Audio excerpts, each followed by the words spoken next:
Hello and welcome to the first Cheltenham Festival preview of 2020. That's not just for us at Cheltenham, I think that is anywhere across the globe.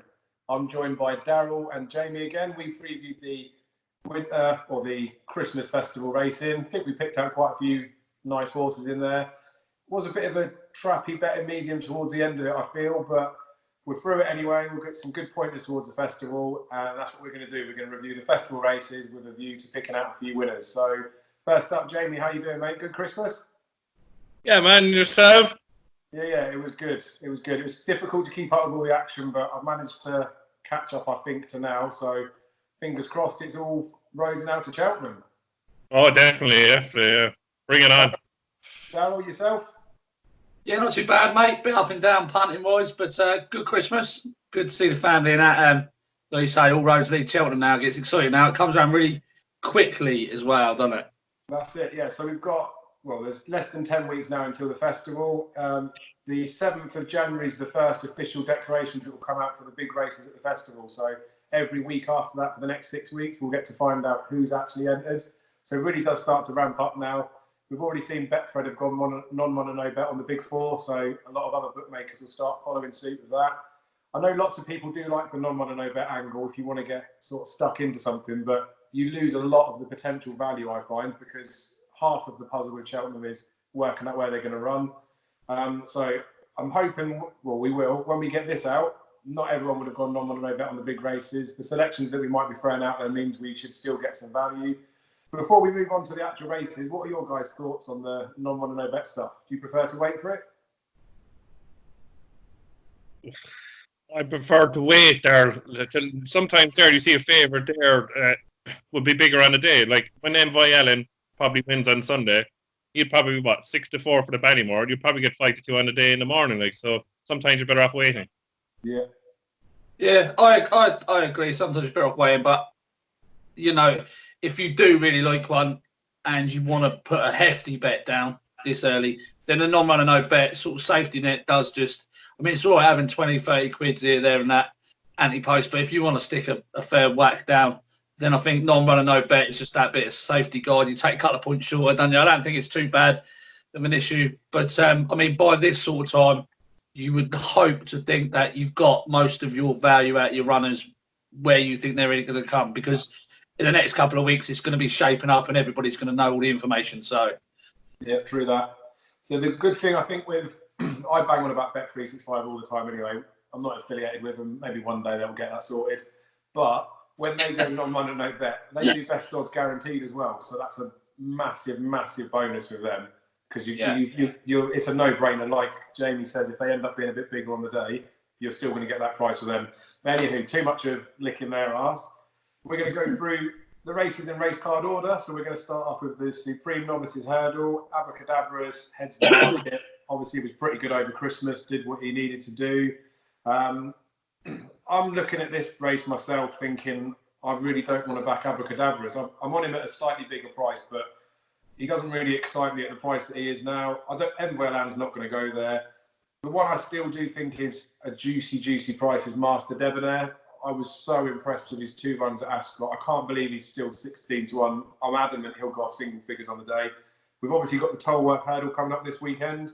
Son of Camus, it would be slightly interesting for both those races, the Tolworth and the Supreme, but it's actually hang in there of Emma Lavelles that's 33-1 still for the Supreme. I was really impressed with how he ran and won at Cheltenham. If he did go and win the Tolworth on Saturday, I think the front three in the betting are all sort of 2-1 co-favourites. He could squeeze a little bit of value. But yeah, the only other one I would be tempted to look at a bigger price is Soviet Pimpernel, a horse that I quite like with 6-shooter form. He was really impressive over Christmas, I thought, and he just looks too big at 33-1. He's proved that he can handle the track. He'd be better for some better ground, I think, as well. So that's where I'm sort of out of it at the moment. What do you guys think? Daryl, we'll start with you, mate. I think this market's wide open. I agree with what you say. Hanging now, I actually quite fancy his chances on Saturday, even though I am a big fan of Fiddler on the Roof. I think whatever Fiddler on the Roof does this season over hurdles, I think it's going to be that phrase. It's going to be a bit of a bonus. I definitely think he's a chaser in the making. Yeah. And the front runners did really well last time at Sandown. It was hard to come from off the pace. He just went out and took it to him. Whereas hang in there, the on his previous run at Cheltenham, he took the inside track. It was boggy. He didn't have the best of the ground, and I think he ran out of quite an impressive winner. To be honest, I know the form of that's not probably going to amount up to the Supreme, but I still think 33-1. If you want to take that now, if you want to back him, I think backing him now is the time to back him, because if he does win that, like you say, I think he's going to shorten up quite a bit. I agree with Master Debonair, actually. I think he's a solid option, and he's becoming, the closer we get, especially after Christmas, becoming a little bit more appealing to me, to be honest. I still think he's going to fall short of a Supreme winner. Yeah. But he is a solid each way bet at 16-1.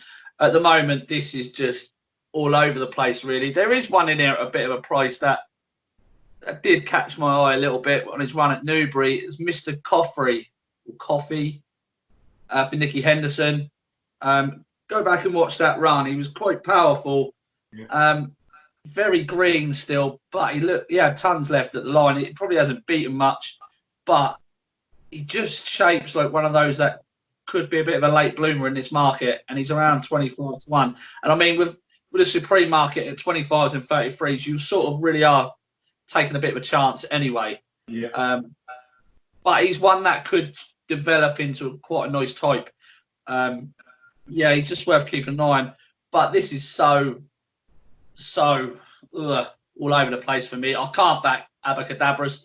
I don't like him. And when he hit the final hurdle over Christmas, he doesn't do a lot in front anyway, which would worry me with a stiff finish at Cheltenham. But when he hit that final hurdle, he didn't have as much in hand as he would like you to have thought.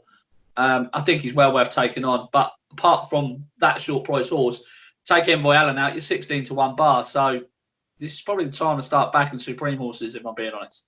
Yeah, I reckon. So, Jamie, what do you fancy in here, mate? Like I said before, what I said about Global Citizen, I have an absolute good. I think Abracadabra is an absolute good thing.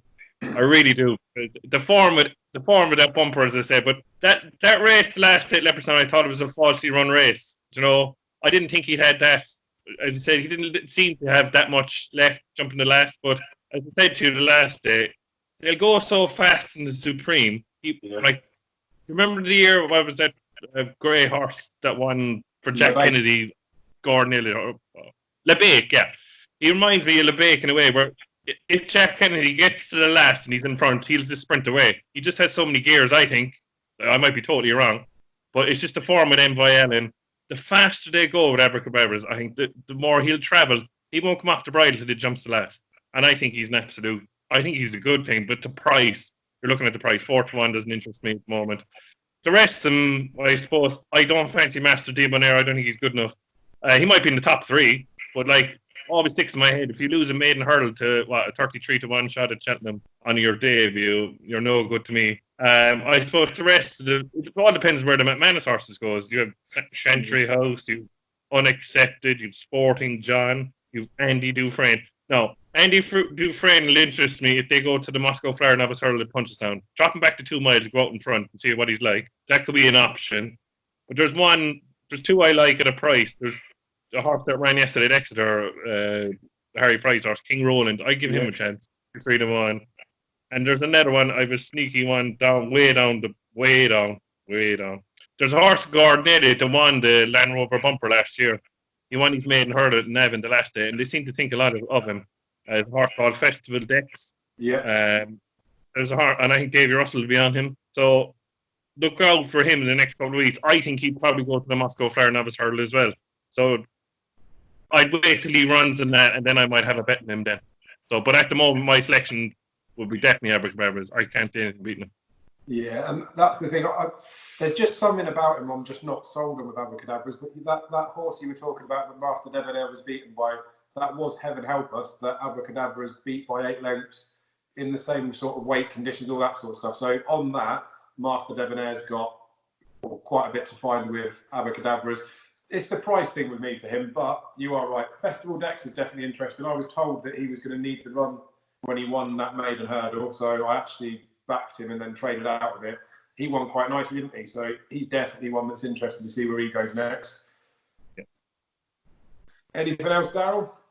No, not really. Not at this point in time. Nothing. I can't believe Andy Dufresne was as bad as he was the last day. It would be the one thing that would sit in the back of my mind. His 11th win over Cobbler's Way has just worked out because Cobbler's Way has just bolted up over Christmas. So the form is fairly strong.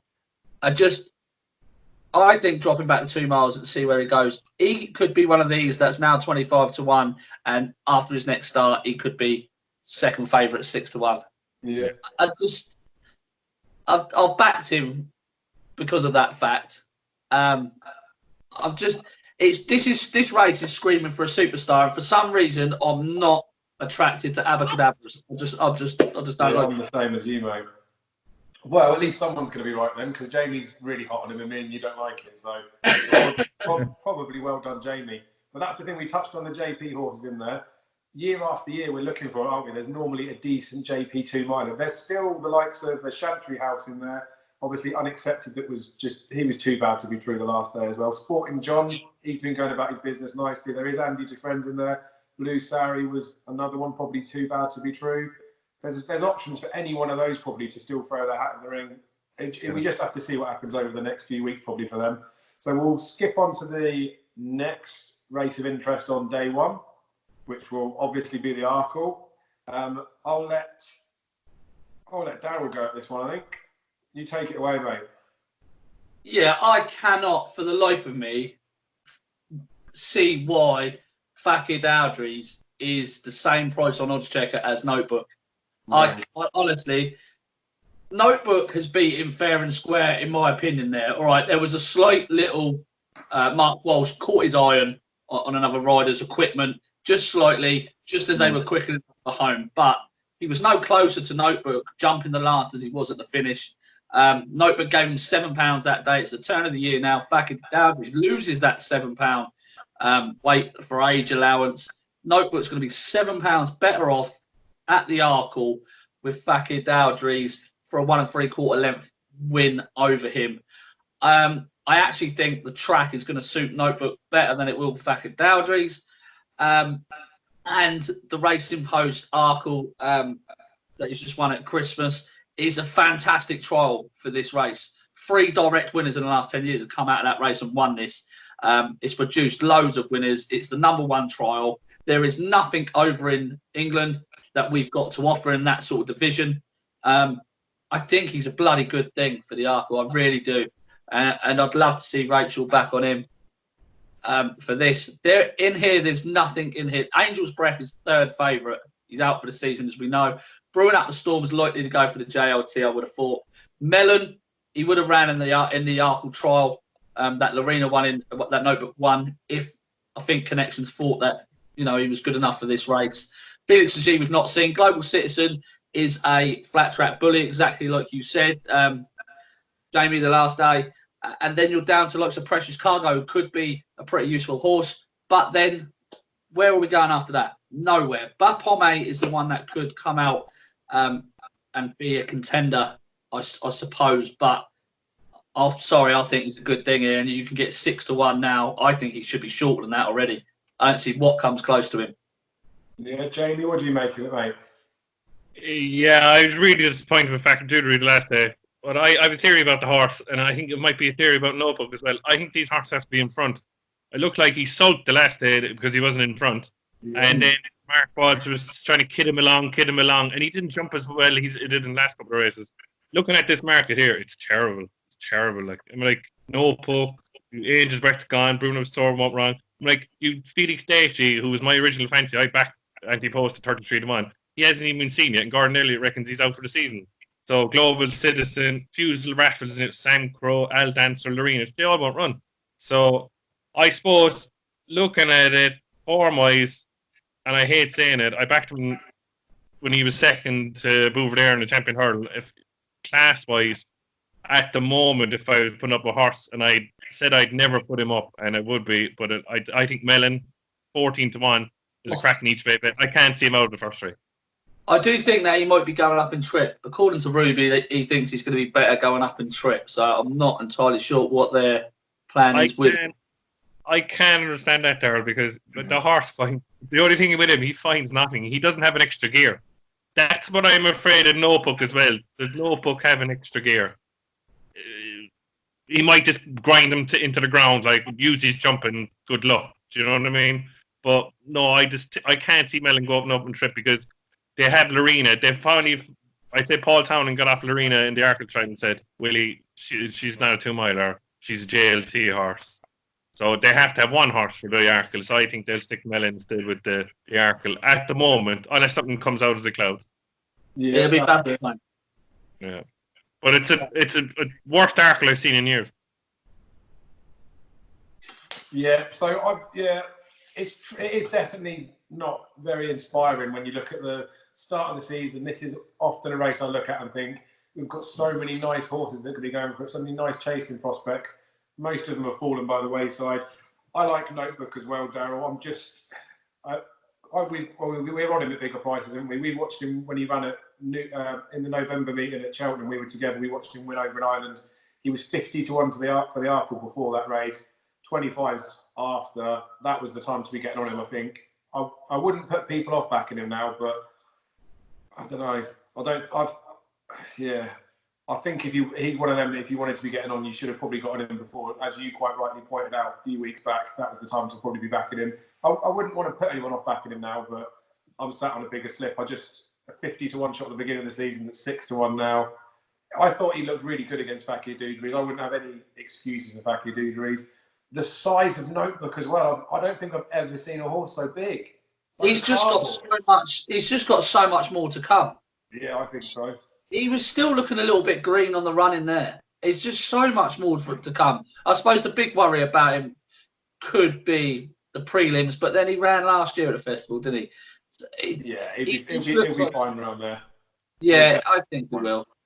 I think it's a good thing. Sorry. Yeah, well, I've at the moment, I'd be hard pressed to say that there's anything that's going to beat him on what we've seen so far. But I'm with Jamie on the Mellon thing. I really like Mellon. I backed him for the Arkell the last 3 seasons. So after he won the Supreme, or ran well in the Supreme, I thought he's a big horse. He wants to go chasing. They never did it. And when he was second in the Champion Hurdle, I thought, well, just send him over fences now. He's not going to win a Champion Hurdle. And they left him over that. I think he's probably a bit too big a price, but I definitely agree with what you were saying that if they fancied him really as an Arkell type, they should have put him up against Notebook and the likes then. But yeah, they stepped him up in trip over hurdles, didn't they? Because they thought maybe that was the answer to him. He just seems to go missing in the middle of the season, but when he comes back to Cheltenham, he comes alive. He's just one of them that you wouldn't be surprised if he was there or thereabouts come the day. I'm adamant they will run him in the Arkell, even if they think about stepping him up before then.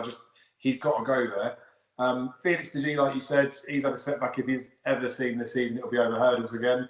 I think Brewing Up a Storm might come back to 2 miles. He looked like he could be a JLT prospect for the season, but I think with Ollie Murphy having problems with Thomas Darby and stuff like that, probably the Arkell might end up looking a more winnable race. So I think Brewing Up a Storm. Well, the thing with that is he's got itchy feet in here, and he's already said that.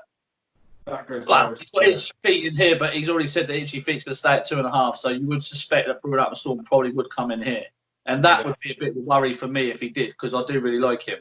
I think he's a proper horse. Yeah. I just think Ireland the streets ahead of us. I do, and I think it all comes from last year's poor Supreme. Those horses now stepping up into here, and I just think that a few of the Irish horses in the Supreme and the Ballymore and races like that last year were just there.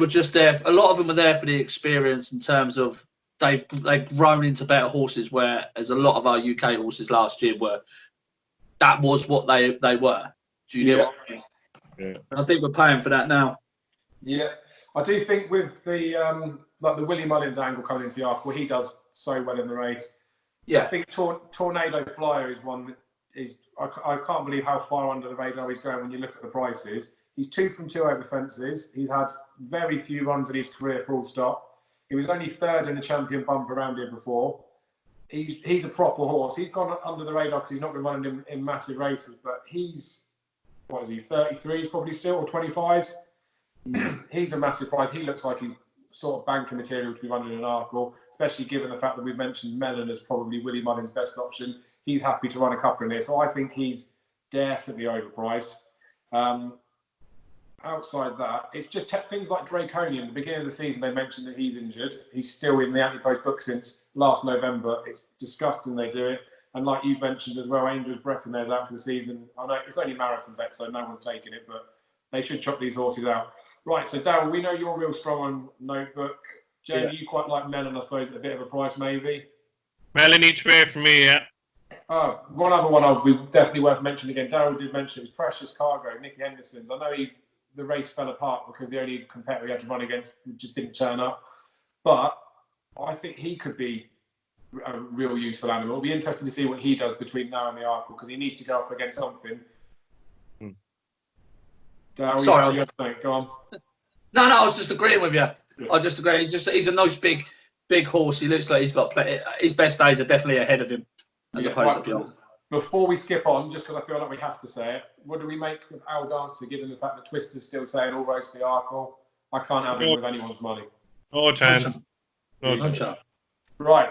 So we're getting through these quite nicely, I feel. We need to get something exciting. I'm just looking forward to the... We'll skip the handicaps for now. We'll do maybe a review of that, or unless anyone's got anything for the Ultima this far out, they fancy. I hate the race, but the only thing I will say is that there's a horse in it that caught my eye after did he run in the Caspian? No, not the Bet Victor Gold Cup. He was unlucky, and I think he's crying out for 3 miles. Is Bellamy the picked on would be just a stab in the dark at the moment in the Ultimate. I hate the race. It's a bad punting race for me. Last year I was told to back Beware the Bear, and I never backed it.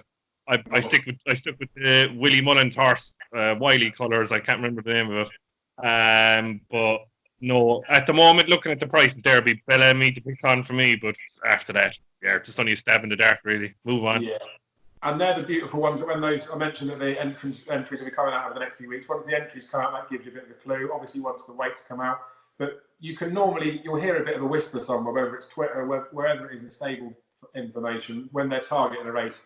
That's sometimes the time to be getting on the blind side. For me, looks like he's going to win a race somewhere at some point, but he'll just be not good enough again, I reckon. So we're going to jump in to the champion hurdle. I'm going to start off on this one because I know that we can get Daryl beautifully riled up for this. So you can sit back and you're going to go third on this one, Daryl. All right.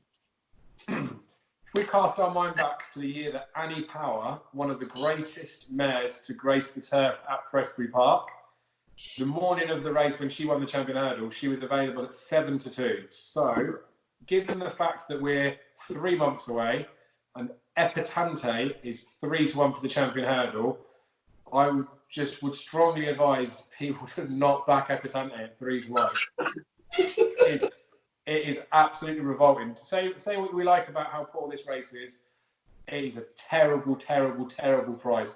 She does probably deserve to be towards the head of the market, but 3-1's a stinking price. A lot's going to depend on Saudi whether he comes back this season, because if he doesn't, then maybe Epatante could be the favourite for the race. Pentland Hills is still plenty short enough in my eyes. Honeysuckle, I think she's tons better than Epatante, so the fact that she's 10-1 for the race maybe indicates that she could go mares, or she's more likely to go there. But I don't know, I find it strange with the betting that you've got Honeysuckle 6-4 for a mare's hurdle, and then she's 10-1 for a champion hurdle, and I think she could probably be competitive in a champion hurdle.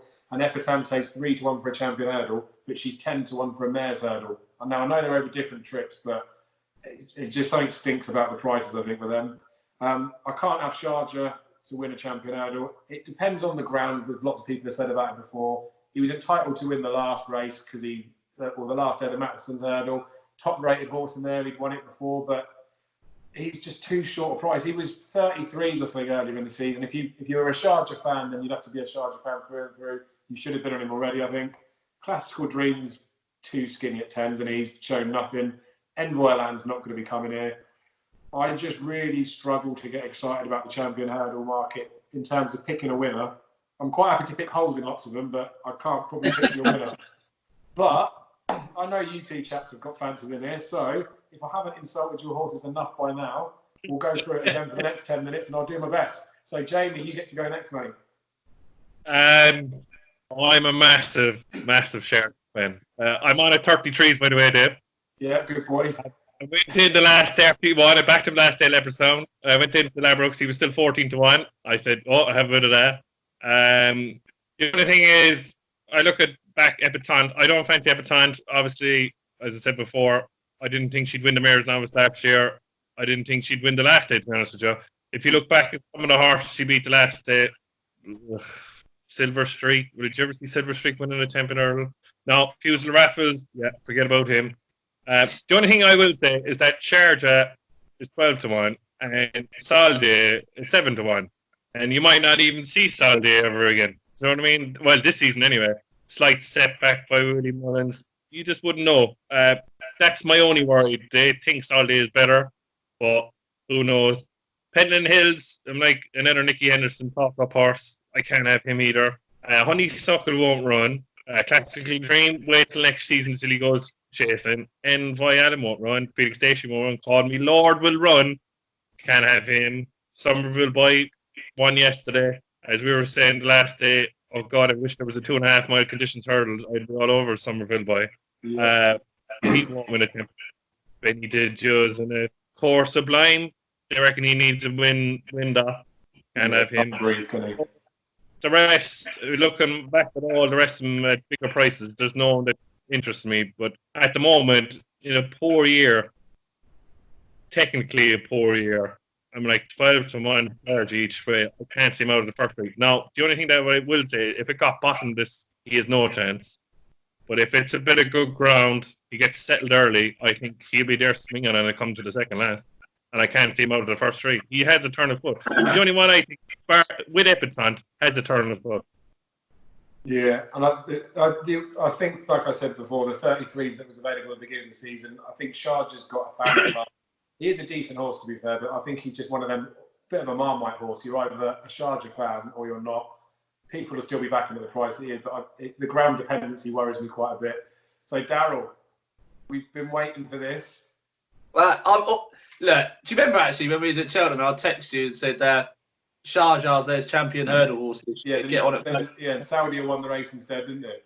Yeah. I got on at 33-1 and cashed it out straight after that race. Oh. But listen, if someone sneezes near the track, the ground's going to go for Sharjah. Do you know what I mean? Like, I can't be having a champion hurdle horses who is so ground dependent. I just can't. I can't have it.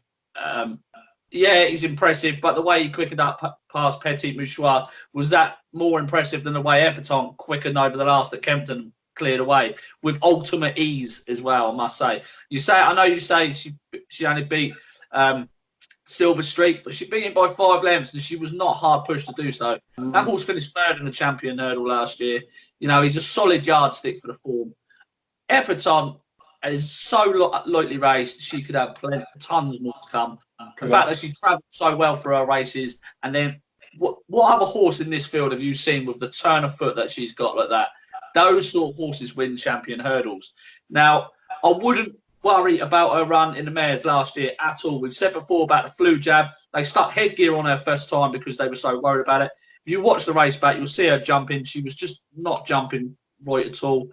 And then you watch her 2 runs this season. She was flicking over her hurdles, almost like Bouvardere-esque did. She was so impressive. Everything she did. Apparently, Barry Geraghty walked into the weighing room afterwards with a bit of a smile on his face, saying that she's some tall, which is all good signs. I think she is a cracking bet for the champion hurdle.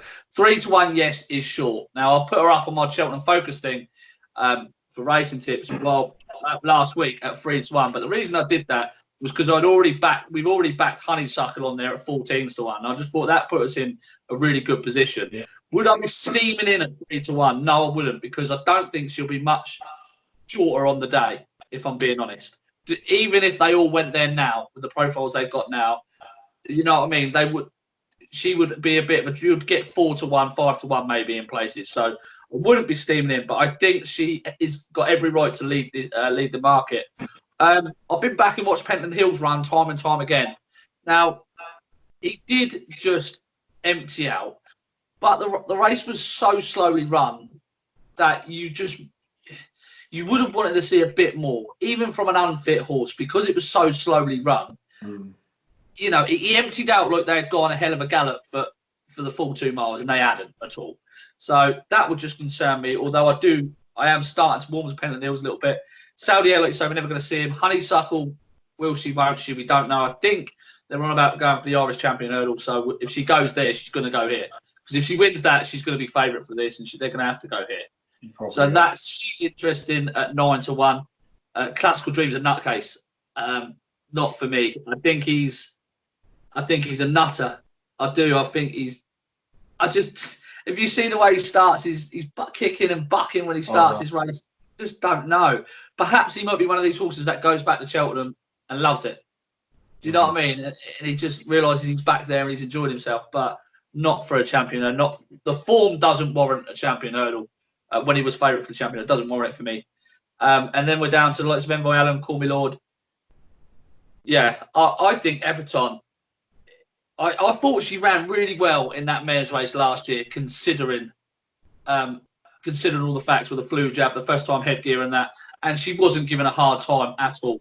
If you watch it, she wasn't given a hard time over the second last and the last. So I think she could be a superstar. I really do.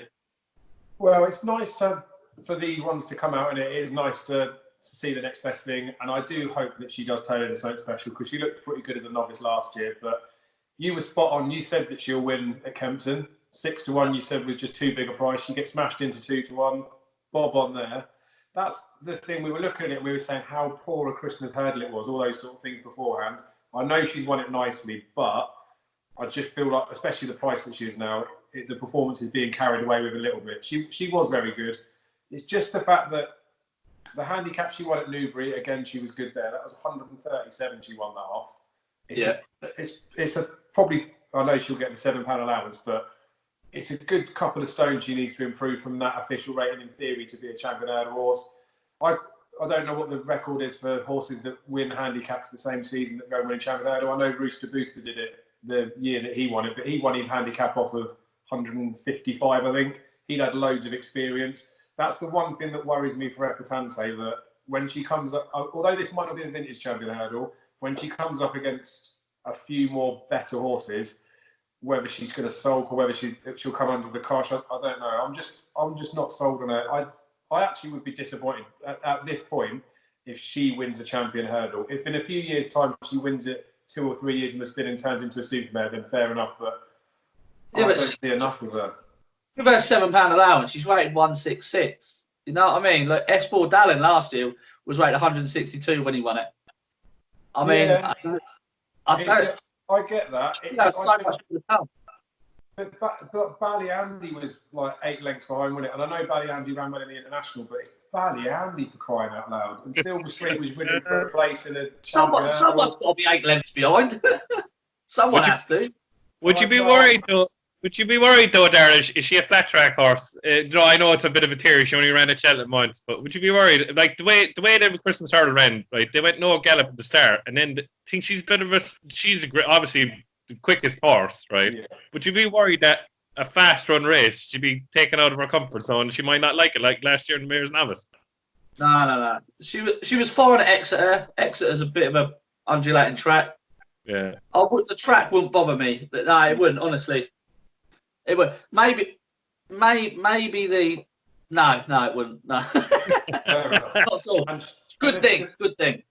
Fair enough. I can see why she would be like an attractive profile, given the fact that she's looked good this season. They fancied her last season, all that sort of stuff.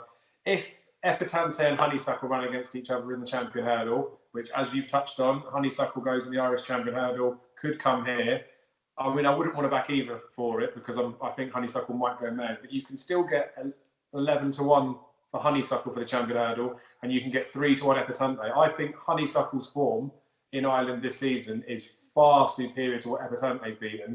Honeysuckle would be a much better mare to my eye than what Epatante is. That's the thing with the price. I think Epatante, she should be twice the price. She should be 6 to 1 at least at this point. Yeah, but not when Pendant Hills and Saudi Air and Classical Dream are 10s. Do you know what I mean? If that's the case, then they should all be much bigger. Yeah, and I think they should as well. Pendant Hills should be bigger than the price he is. Saudi Air is one of them. We might not see him again. I just hope that he does run again. He's the one horse that lots of people at the beginning of the season were saying with the Espoir de Land line of form when he fell, all that sort of stuff, he could be a very special horse. That's the big worry, I think, for Epatante fans. If Saudia isn't injured for the season and he's just had a little niggle and he comes back and he goes and wins something before Cheltenham, I wouldn't be fancying many horses to be beating Saudia what we've seen this season. But that is the champion hurdle in a nutshell, I think. Then I want to see Epatante go in the mares. So we'll move on to the mares hurdle. So Honeysuckle's 2-1 favourite for the mares hurdle. Benny DeJune, Willie Mullins has come out and said she's going to go straight to the festival. I can't see her going straight to the festival and going to the stairs hurdle, even though I thought that might have been an option at the start of the season. So Benny DeJune will come here. Honeysuckle probably should come here as well. I prefer the girls to be running in the girls' race. Roxana, she showed the last day, didn't she, that she's a nice mare to have, but she's only going to be winning it if something else of class doesn't turn up.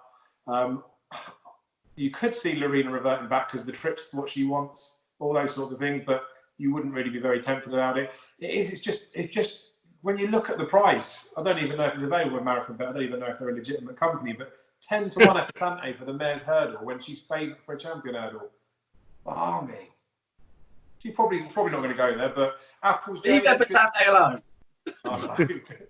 But you see, Apple's Jane obviously was good back over Christmas. I couldn't be too interested in that.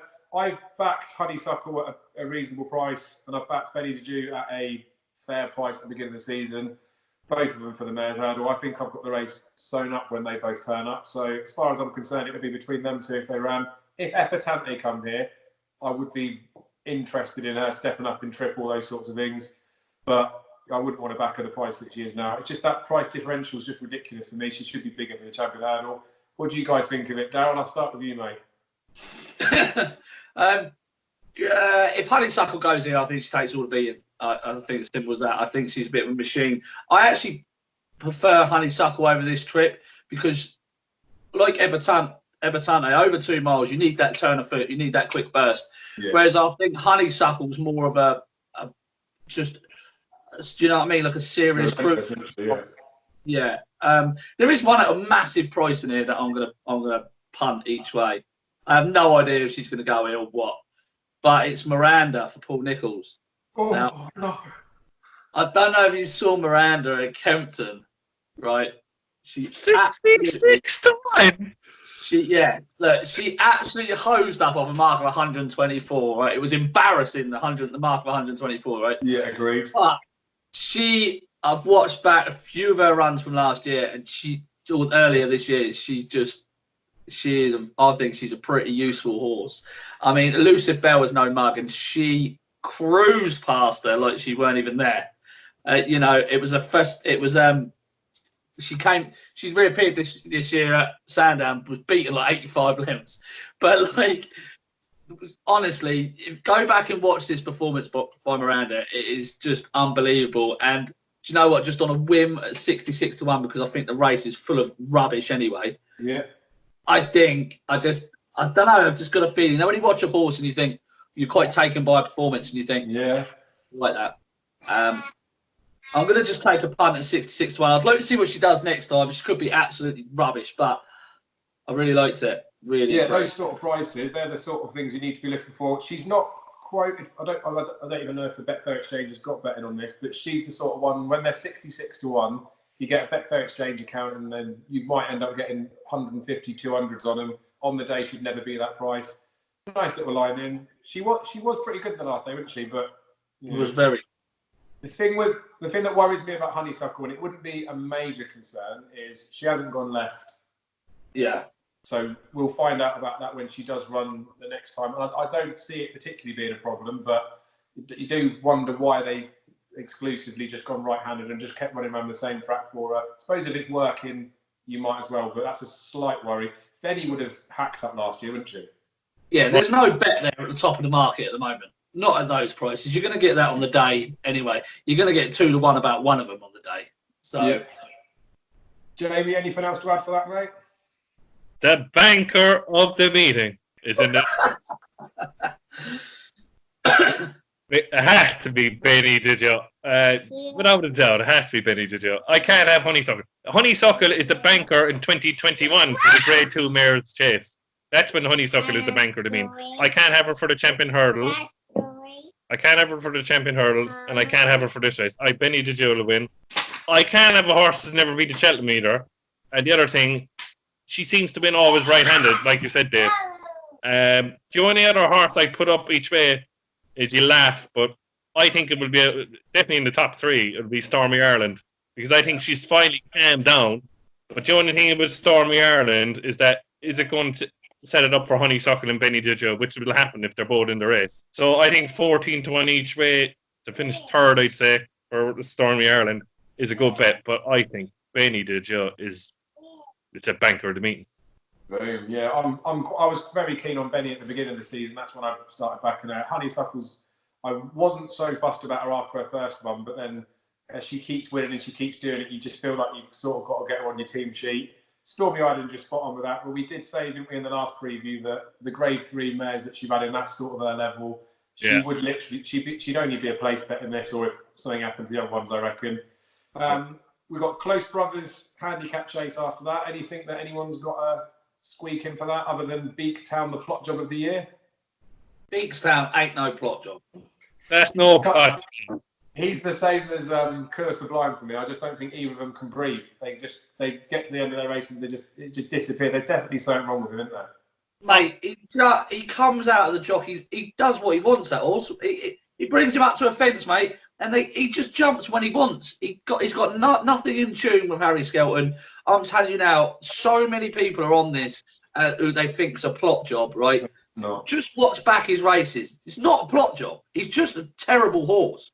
He's a terrible, terrible, terrible horse.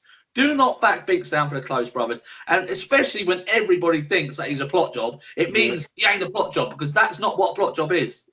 No. I have a few here. I said to you last day, Dave, off you go is a plot job. Yes. If he stays under the 145, definitely. There's a horse I backed in Kempton the last day.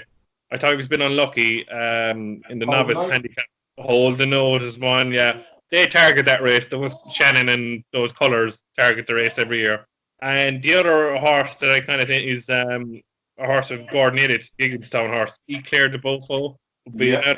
He stayed under the 145 bracket. I'd be interested in him, but at the moment, the one that mostly interests me is Up You Go. Wherever he runs, I'm backing him. Yeah, I'd agree with you on that. 25-1. Last year, right, the Martin Pipe, early doors ran in it, right? He ran the last day as well. He's another plot job as well. But early doors ran in all the Grade 1 hurdles in Ireland, right? And then all of a sudden, then he rocks up in the handicap. Charles Burns hasn't had a horse since Solway, right? For Grade 1 races. And he sticks Off You Go up against Faugheen and Samcrow. Yeah. And fourth. If he stays under the 145, he's definitely a plot job. Like, come on, like, it's Charles Burns. That's it. Yeah, I think I'd agree with what you guys have said for this race. Definitely Beakstown's the wise guy's horse that isn't the wise guy's horse. So, Hold the Note definitely is interesting. Ekle de Beat both who that's got form lines that tie in with Hold the Note, so hopefully Daryl Carter's got the double on, big price doubles. Southfield Stone for Paul Nichols, although these horses are just quoted in here, we don't know if they're actually going to run or not. But he ran with cheap pieces the last time was the first time he ran on them, but at Newbury. I thought he ran quite well because he didn't look like he wanted the headgear on. He just didn't look very comfortable in it. So I'm not sure whether they'd switch that to something else. But he'd be one that when he steps up and trip over fences. He obviously did win and beat Angel's Breath, didn't he, in the Dovecote Novices Hurdle last year. So he's a Grade 2 winning hurdler that could end up in a Close Brothers over a middle-ish trip. He could be interesting. He's 50s with William at the moment. But as I say, over the next few weeks, we'll get the idea of the entries that are coming out. A lot of the handicaps, you either want to be backing them this far out when you hear all the whispers just because you're getting the value, or you want to wait till nearer the time when things like the previews come out from the stables. They give you good bits of information and you can tend to get on them. National Hunt Chase, anyone got any strong fancies in it? It's a two-horse race. I mean, like, especially now Sam Spinner's gone. I can't.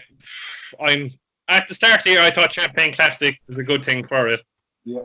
After watching the 2.5 mile beginner's chase was carefully selected, my biggest problem with Champagne Classic, I know it's a plodder's race and all that. Will Carefully Selected, because he ran in a bumper and he was second in the bumper. Will it have too many gears for Champagne Classic at the end? It looks like it has more of a turn of foot. Sad to say it in 4 mile. Looks like it has more of a turn of foot than Champagne Classic. But at the moment, at the prices, Champagne Classic here is 15-2, is a 10-1. Carefully Selected. At the moment, I would go with Carefully Selected. But the form line, you should be sticking with Champagne Classic. But it's a tough one. It's either or. I'm going to wait for the day because I just can't decide between two of them at the moment. Yeah, and they're going to shorten up slightly, but you normally tend to get 4-1 plush-ish even nearer the week of the festival for the ones at the head of the market. Obviously, this year's... I can't see anything past the two of them. Their form and their fastness is the rest of the...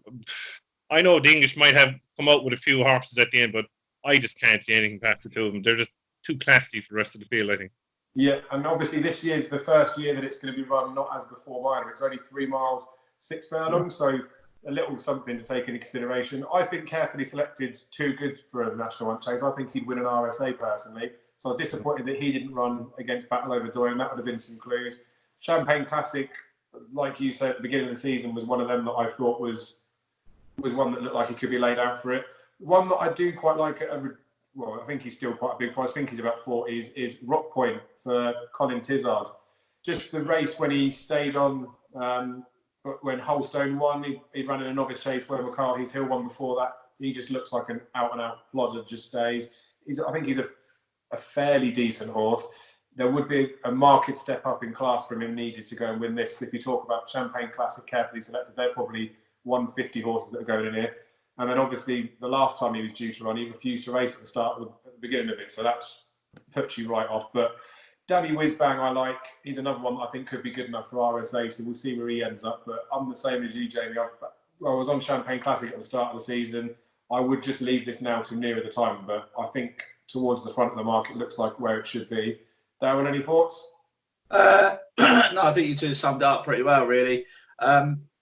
It'd be interesting if they sent Fahina. There's been a bit of talk about Fahina staying with Patrick and him going for this race.